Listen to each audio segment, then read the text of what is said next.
One day at a time. It's that real this time around. Lock and load. Get on your knees. This is the point of no return. I can never go back. Life without parole, upstate, shackled and trapped. Living in the hole, looking at the world through a crack.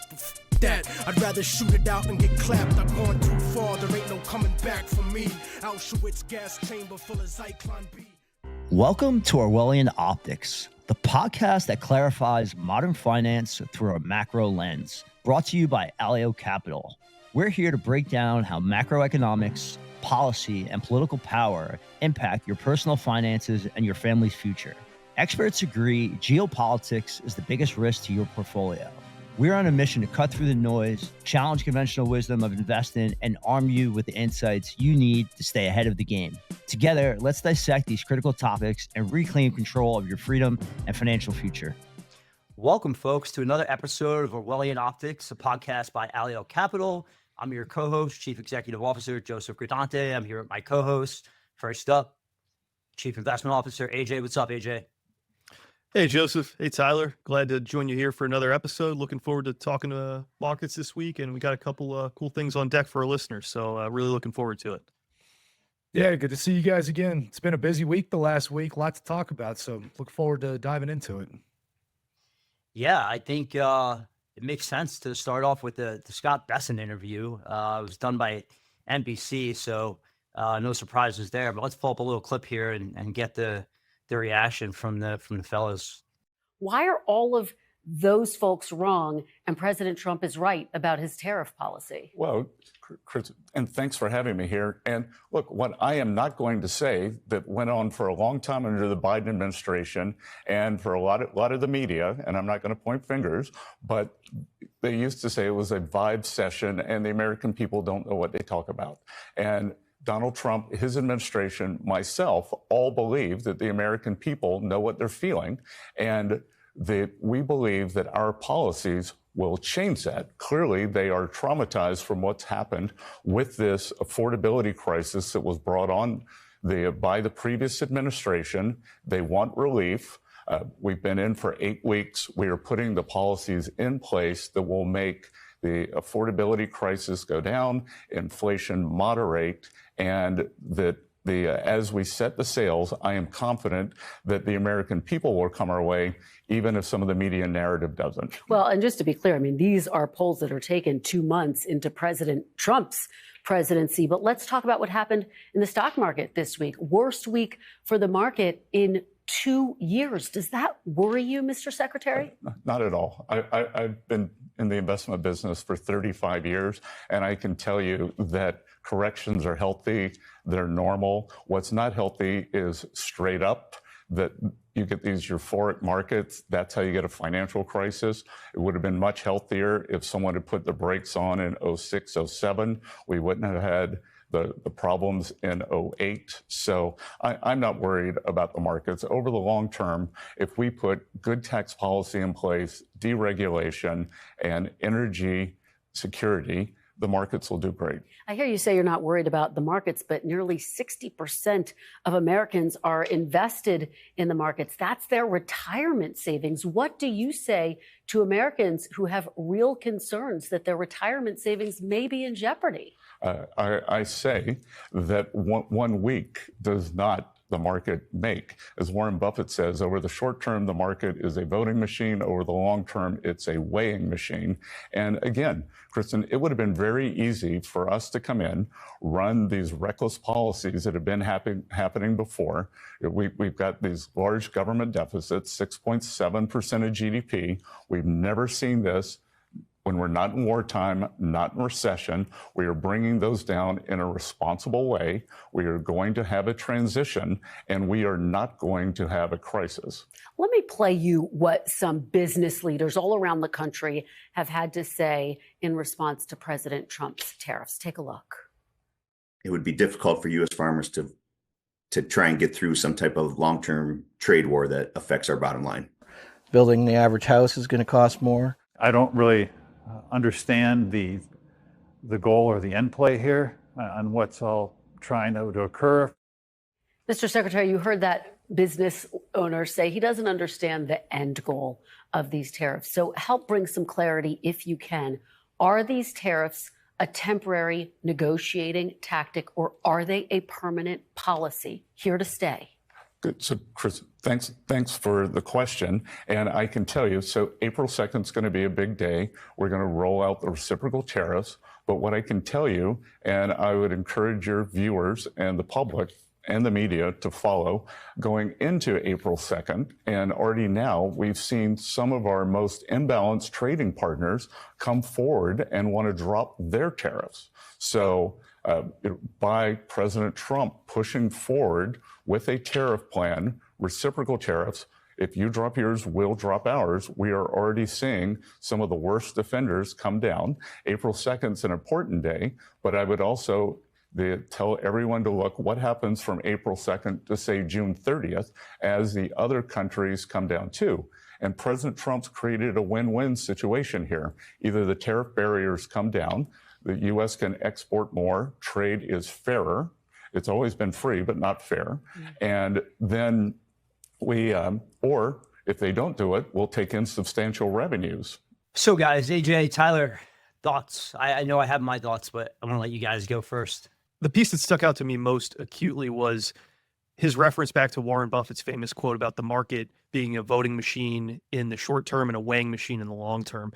And I think they're at this stage right now where they're really just trying to get that message out that, hey, things were for quite some time set up in a way that was directly unfair to the American enterprise as it pertains to them conducting business on the world stage and making our products that we produce and manufacture here at home less competitive in global markets. So yes, like there might be some pain right now, but his point is well taken that as we make this transition, as we reset the stage for the next phase of American growth and American exceptionalism, there is likely to be some turbulence. People need to figure out how to operate under these new parameters. But it makes sense to me, when you've had a situation that has effectively resulted in, millions of people getting left behind, a massive concentration of wealth to the upper classes, based on the globalization and free trade agenda and the, resulting inflationary types of things that we saw with the Biden administration and some of the administrations in the 21st century. It really just emphasizes the point, and I think he explained it really well, that a change was necessary, it was required, and it's better to just get it over with than to continue to pretend that the old system was working and to just continue business as usual and watch the stock market go up and watch Main Street get left behind. I think kind of the broader point that he's making is we're doing a regime shift where we're trying to get the country weaned off of massive government spending. And there's going to be some pain to that. I think something that we've covered on the podcast quite a bit is you try to ignore the short-term news and look towards the medium and long term. So, yes, we had a correction last week. I mean, the S&P 500 was approaching almost 10% down from the highs, which would be correction territory. But, what are we going to look at 6 months from now? I think that's going to be a bigger question than what happened over the last 5 days. So, I do think that some of the things he mentioned about tax policies, deregulation, energy security, these things do sound like sustainable long-term options for us. I think it's good that we're heading in that direction. I think it's good that we are trying to get government spending back in check. But that's not going to say that there won't be pain in the short term. And I think we felt some of that last week. But it's always good to keep an eye to the future and not just the headlines of right now. I don't remember who sings that song from Donnie Darko, Mad World, All Around Me Are Familiar Faces, but seeing Lindsay Davis there, I don't know if people noticed, that was the same woman that moderated the debate between Harris and Trump. So, I mean, clearly she was trying to bait. That's not there. She's talking about, how people are reacting in the last 60 days as if we got here overnight. And, no pain, no gain. I mean, there's a lot of different sayings, be greedy when others are fearful, be fearful when others are greedy. But, right now, 44% of the electorate thinks America's headed in the right direction. That's the highest number since 2004. And that really reflects, in my opinion, when things started to change. I think I always go back to 9/11, but I think Americans were so used to a certain way of life that they didn't think it was, they thought it was a temporary short-term thing, and they thought, okay, we're going to go in and evade these guys.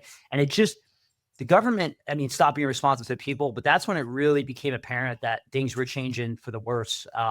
In my opinion, a couple of years after that, in 2008, the Great Recession, that's when it was like, okay. And it's been, you had artificially low rates propping up markets for a long period of time. As he just said, trade's been free, but not fair. And it's put this squeeze on the average American and Main Street. And so, you see markets go up, but all the concentration's at the top. And right, you're not seeing the growth in small caps and mid caps. And when you look at some of the other numbers that have come out recently, food prices are coming down, gas prices seem to be coming down. Some signs that rent prices are coming down. So I don't know. There's positive signs too. And I just think, Tyler, that's spot on, that you got to look at the mid to long term here to really get a handle on what today's policies mean for tomorrow. I saw this week that JP Morgan's, their analyst said there's a 40% chance of recession in 2025. And, maybe that's true. Maybe that's not. It's always a hard thing to predict. But, you could kind of make a sort of a counter argument that, Bessent said that corrections are healthy. But, propping up an economy on massive government spending, that can also lead to a very severe recession if left unchecked long enough. And that was kind of the route that we have been taking for a long time. So, I would personally feel like some of the pain in the short term will be worth, the juice is worth the squeeze kind of expression. That some pain in the short term is going to set us on a better track for the long term. We'll see how it plays out. But I think right now, the biggest word in my head right now is uncertainty. With the tariffs still being negotiated, things are being, implemented here shortly. I think we will see how this really shakes out probably over the next 4 to 8 weeks. But for right now, it's kind of anyone's guess. You guys can tell me what you think about it, but that's sort of my read on the current environment. I just want to go back to that, to Joseph, your point. Like, you go watch this interview with, you come in hopefully with a clear lens and like trying to decipher, what's really happening. And then it just becomes so apparent that, you see a question like, oh, but 60% of people have money in the, their retirement savings are in the market and it's down 10%. It's like, you got to see the forest for the trees. Like the average drawdown intra-year in the S&P 500 for like the last 80 years is like 16%. This is a normal and common occurrence. What's not normal and common is a $30+ trillion deficit and an unsustainable fiscal future, so that when people reach for those retirement savings, their dollars, you spend $8,000 for a Subway sandwich. Like that's unsustainable. So, when you think about some of this fear mongering and some of these like headline attention grabbing types of gotcha style interview questions, you got to be careful, because in my mind, you got a guy on one side, Scott Bessent, who's got 35 years of capital markets and investing experience, telling you that corrections are healthy and normal, volatility and risk is a normal part of investing. That's what you're compensated for as an investor, is taking risk and making, judicious allocations with your capital in the pursuit of, superior risk adjusted returns. It's not free money all the way up. And, if you want to try to figure out, what the end state here is, it's how do we rebuild an economic system that works for everyone? And it got into this weird scenario, maybe in the zero interest rate era where there was this assumption that what's good for Wall Street is good for Main Street. And if we just prop asset prices up, that will enable consumption and all the things that, kind of flow down to the American economy. And it was clearly demonstrably proven false after the past, 10, 15 years. If you look at the recovery in the wake of 08, the market's up orders of magnitude from there, and the average person's purchasing power or inflation adjusted income is nowhere near have kept pace with that growth of the market. So when you see a 10% pullback and the media start to, call for hysteria, it just reeks of maybe intellectual dishonesty is the right word. You just articulated that perfectly, AJ, and that's really what I was getting at, is that globalization has been a net negative for the average American. And when you look at the people conducting these interviews, you got to follow the money. Who do they work for? Who are the special interest groups behind the scenes? And this is not really along partisan lines. that's why I go back to 9/11. I mean, both parties stopped working for the American people a long time ago. But, I spent a lot of time intellectually debating this in my head. But where I really think things turned is when the legacy media really started to work for special interest groups. Because without an independent and fair media, right, people aren't able to get accurate information where they could make informed decisions. And I think, the curveball in this whole equation that really led to the Trump presidency, which is why he's trying to keep his promises, that he took his message directly to the American people.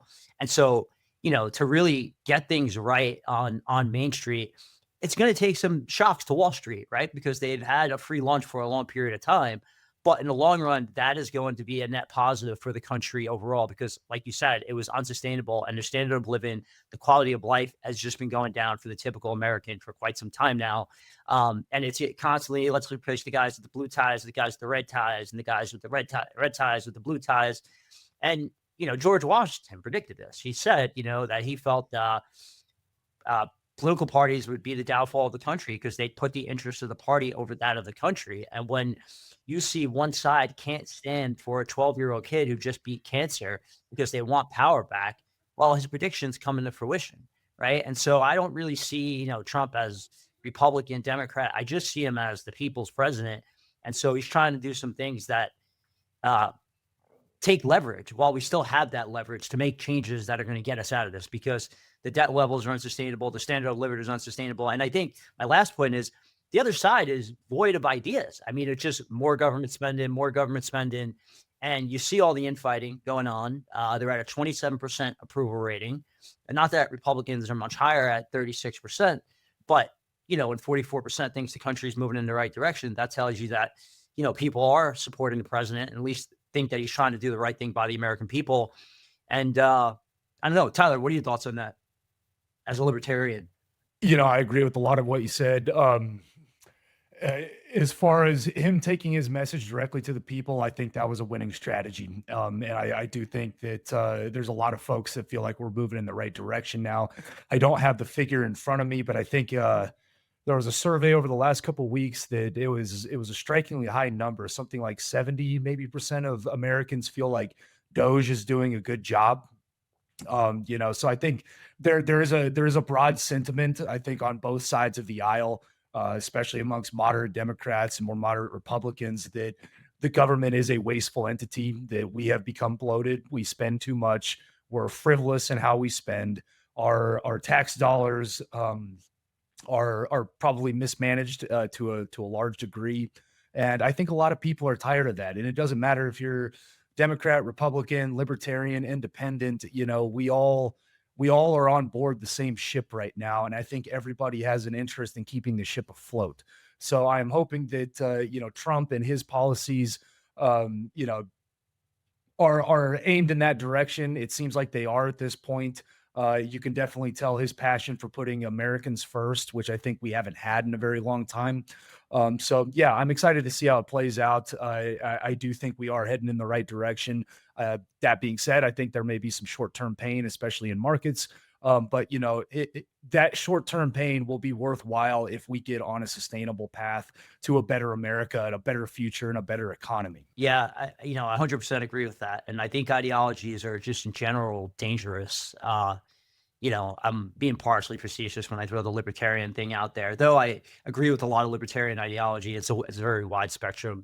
But when I see what the left believes in, the fact that they want to put power and ideology above the country, because clearly, they threw Chuck Schumer under the bridge this week because he kept the government going.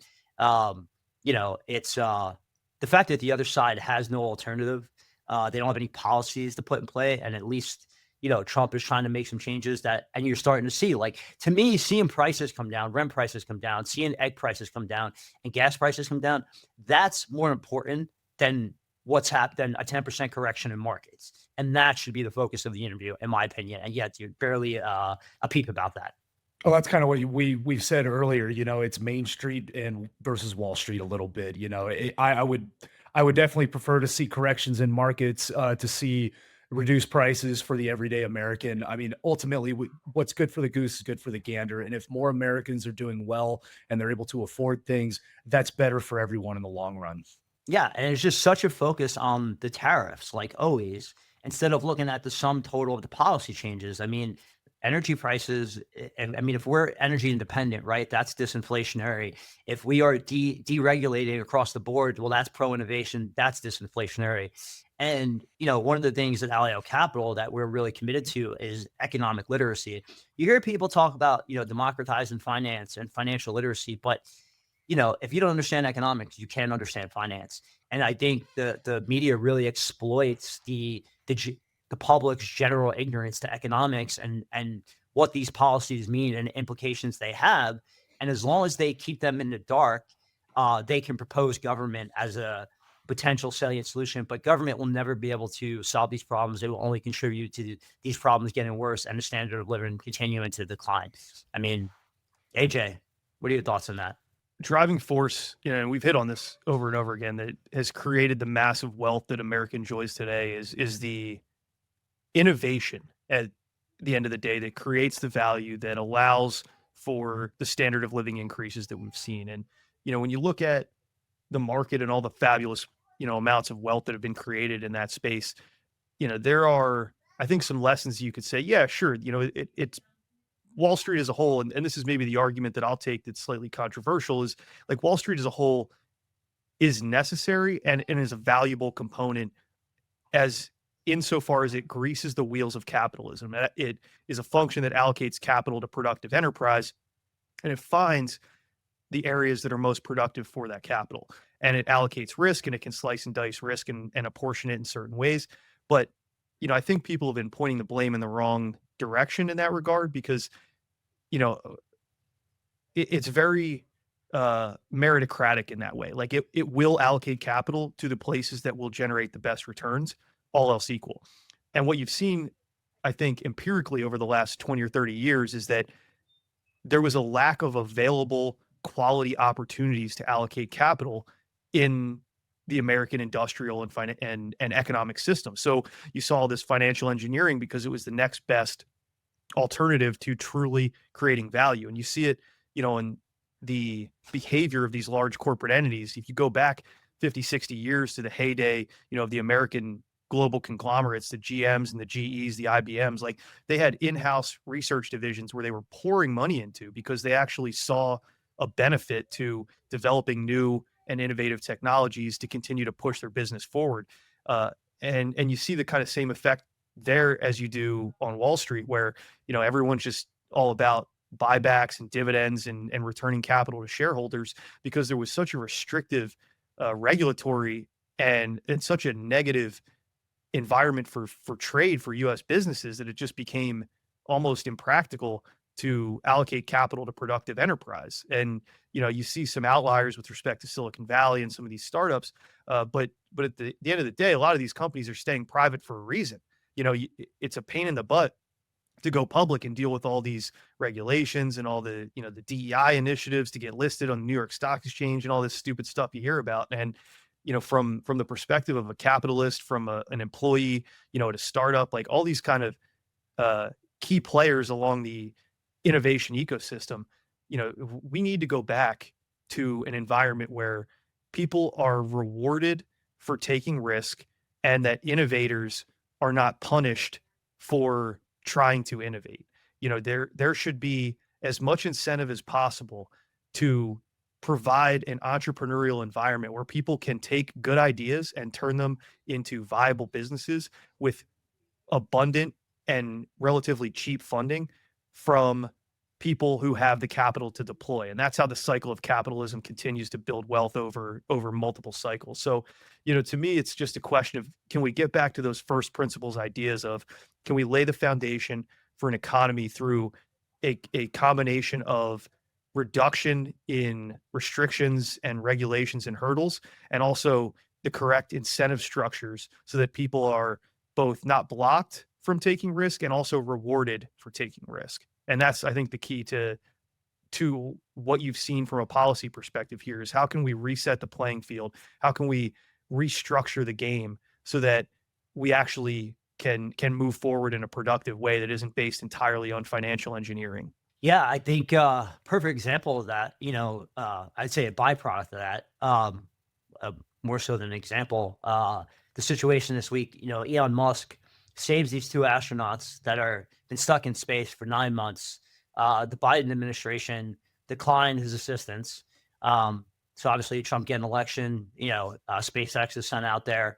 I believe they are scheduled to make ground fall tonight. Everything seems to be on path there, last that I had looked at.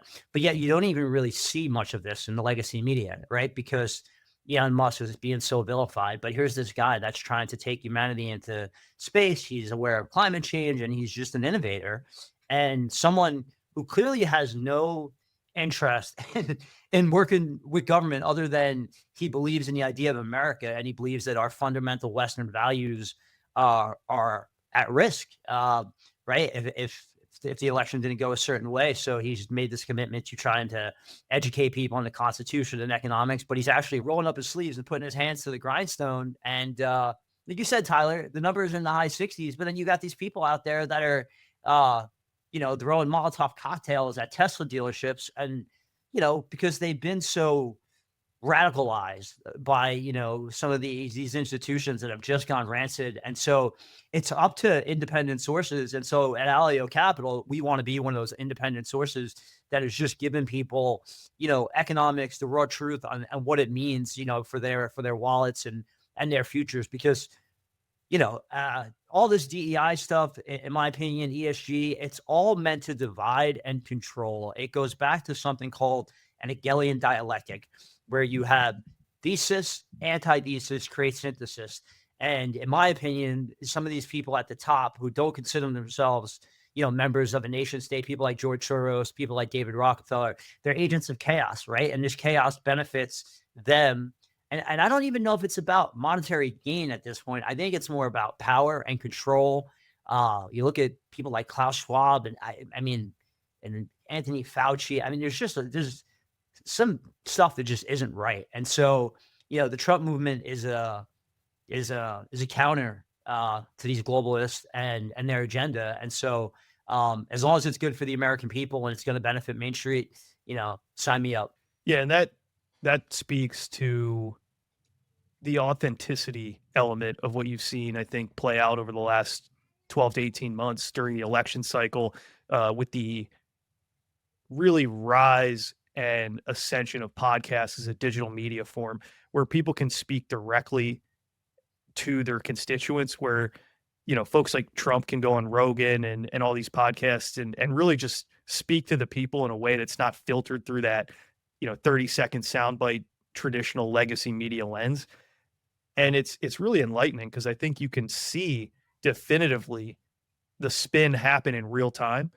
And if you're paying attention, it's right there. But, there's still so many people who just get lost in the spin cycle. And, at a certain level, it's their fault. But at a certain level, I mean, there's so much inertia pushing that ball forward that it's hard to overcome. But I will say it's been encouraging, because now you can see these interviews like where Scott Bessent can go on and talk about, how he's doing. And it just makes it a lot easier to see through that media filter of like, oh no, the world is ending because of what you guys are doing. It's like, no, it's not so fast. And then you can have those conversations on the podcast platforms direct to the people. And you start to see that, to your point, Joseph, what is it? 44% of people who think America's, finally going in the right direction. Like, it's because they actually have confidence that they're not being lied to. And to your point about, the Iraq War in 2004 and some of the, legacy effects from 9/11, it's like, you look at what happened in the country starting then and going through, to 2024, it's like people just became absolutely convinced that we were being lied to and sold a bill of goods at every stage. And they just accepted it. And there was this apathy and just indifference because they didn't really think there was anything to do about it. And then Trump shows up, with his wrecking ball style and just, Kool-Aid man's right through the wall. And, there we are, like, all right, now we have a way to communicate and have these conversations, and you see things like he's going to release the JFK files, and we're doing all these, reciprocal tariffs, and just basically saying like, hey, the assumptions that we were operating under, the system that we had in place prior to this was not serving the American people, and we're here to fix that. And, we don't know everything. We're not saying this is going to be, flip the switch and everything's going to be perfect, but we're at least going to start laying the groundwork for how do we build a more equitable and fair system for people to operate under so that they can actually believe that when they go to work on a Monday morning, they're contributing to like building some slice of the American dream for themselves. No, that's a great point. And the reason why I mentioned, that whole Iraq war. So it's like this. I remember the 80s and 90s vividly, and I remember the atmosphere. The simplest way I could put it was very utopian. After 9/11, like you were proud to be an American, you thought the future was bright, and like you could almost do no wrong that there was going to be something good ahead in the future because you won the lottery by being born in America. And after 9/11, things started to get darker, but people didn't really, because they were used to the 80s and 90s, and they figured it, and then all of a sudden it was like, but if you want to connect the dots, you could go all the way back to the Iraq war, right? And Darth Vader, Dick Cheney, and then you look at the January 6th committee and his daughter, Liz Cheney, happens to be one of two Republicans that's on the January 6th committee. And, it turns out there's, 24 deep state agents that were at least 24 that they at least identified that were in the crowd of January 6th. And it just, because the Bush and Cheney administration really spent a lot of money building up the government. It wasn't just, Democrats that built up the government. In fact, I would say they were the ones that really laid the groundwork of this big government system that, Obama expanded upon. So, that's all I could really say on that. And it's the wild card, like you said, is the Kool-Aid man coming through the wall of Donald Trump. And they didn't expect that. And they didn't expect, these podcasts, to get so big and people have an alternative independent source of media, that they can now turn to. And so at Alio, we really, want to be a part of that mission to bring people the truth so that they can get their information, fair and accurately and make, decisions for themselves. So, before we get ready to close it out here, just, on this correction in markets, what's the pulse check for the week here, AJ? Yeah, it's really interesting, Joseph. I mean, I'm looking at my terminal now and, we've seen a little bit of a stabilization in markets. Or I should say, one of the main indicators that I like to look at is the VIX. And, for folks who aren't familiar, it's essentially, people call it the fear gauge because it's reflective of how much premium people are willing to pay for protective put options on the S&P 500 about a month out. And, what you've seen over the last few weeks is effectively a sharp increase in the VIX, which is reflective of some of the selling pressure that we saw over the last couple of weeks. And then a peak right around March 11th, which, as of the data recording here on the 18th, about a week ago, we've started to see some market stabilization. We saw a breadth, I think 90% of S&P constituents yesterday closed higher. So you're seeing a little bit of buying support come in here. And, there's still elevated volatility. The VIX over 20 definitely signals that there's uncertainty in the market. It signals that, we're not really in a trending market. And, you look around for pockets of safety, you're still seeing outperformance from things like long-term treasuries and things like gold, which are, the traditional safe haven rotational assets. What we're looking for, here is kind of an indicator that, maybe the worst is behind us with respect to this particularly acute sell-off, would be a real broad-based risk-on impulse that would not just be localized into risk-on or risk-off assets, but a continued buying pressure over a couple days that kind of signifies like, hey, maybe the worst is behind us. And while we've discussed here over the last few episodes that the uncertainty coming from the realignment of policy is likely to persist over the short to medium term, I think the market will eventually become accustomed to that uncertainty to an extent and learn to operate within the confines of that uncertainty. And like anything with the market, it always figures out a way forward. And that to me, I think is going to be where we're looking for a pocket of opportunity over the next couple days and weeks is like, when does the market finally come to grips with like, this is the new normal and can we operate in this window of uncertainty? And then what assets are best positioned to outperform, in that pocket of uncertainty? And, there's arguments to be made for quite a few, but one area that I really like here is high yield credit, leverage loans and private credit. In terms of building a diversified portfolio, I think during the zero interest rate era, a lot of people got used to just allocating to equities and technology equities and all these high flying names that, we're putting up, double digit returns pretty consistently. And I don't think we're in that environment anymore. I think when you're thinking about building a diversified portfolio, now you're in an environment where the excess returns are a little bit more comparable between asset classes. So with valuations at 22 times forward earnings on large cap stocks in the S&P, you start to get an expected return profile that looks a lot more like, the 4 to 6% range over the next 10 years. And compared to that, something like investment grade or high yield credit starts to look a lot more attractive. So, for me, it's really about balancing risk and return. If you can get a 7 or 8% return buying a fixed income security where your margin of safety is much more well defined, because you don't have that inherent uncertainty associated with forward earnings. You just are owning a contractually agreed upon series of payments that pays off at par at maturity. It looks a lot more attractive on a relative basis. And I'm not saying, again, hey, we should just go out and all buy, 100% of our portfolios full of high yield credit.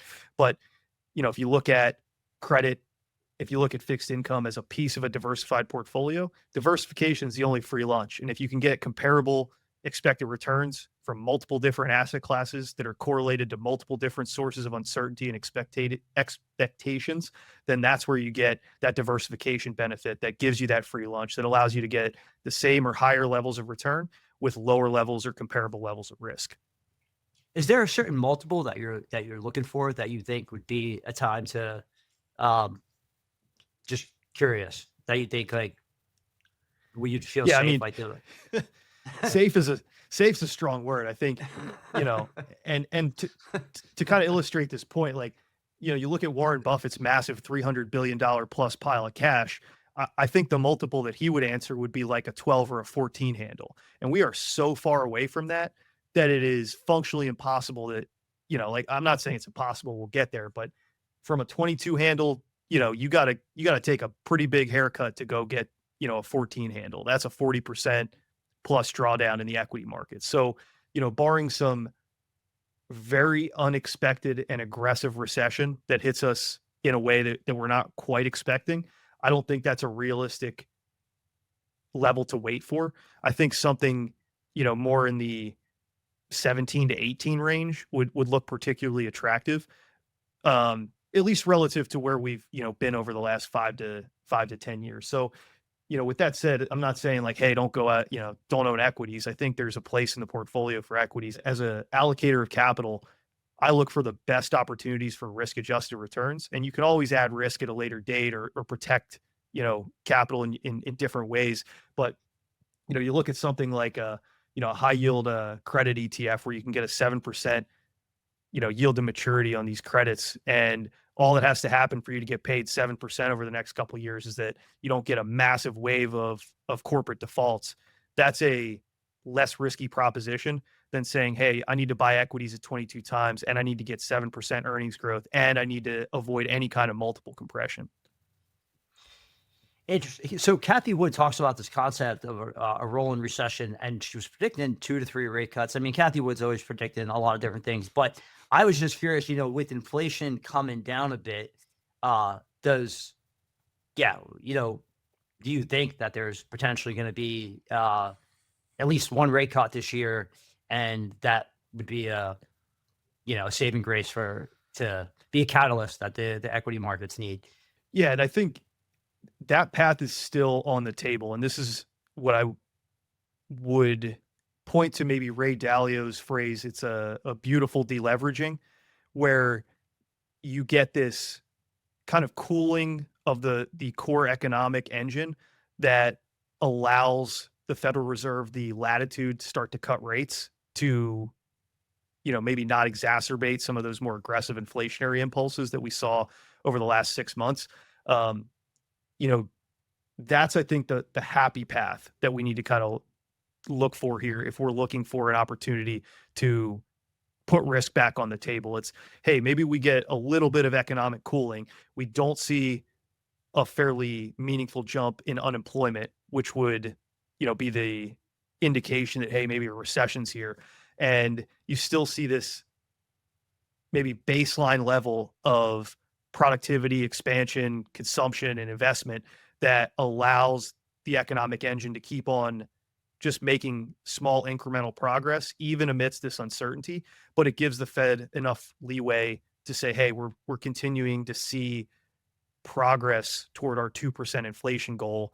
We're not seeing that same, inflection up that we saw at the end of 2024. We're starting to see better continued progress back towards 2 for our preferred metrics, and that would give them the opportunity to cut rates, which would hopefully just throw a little bit of excess liquidity into the mix and promote some of that investment in American industry that I think the administration is looking for over the next couple of years here.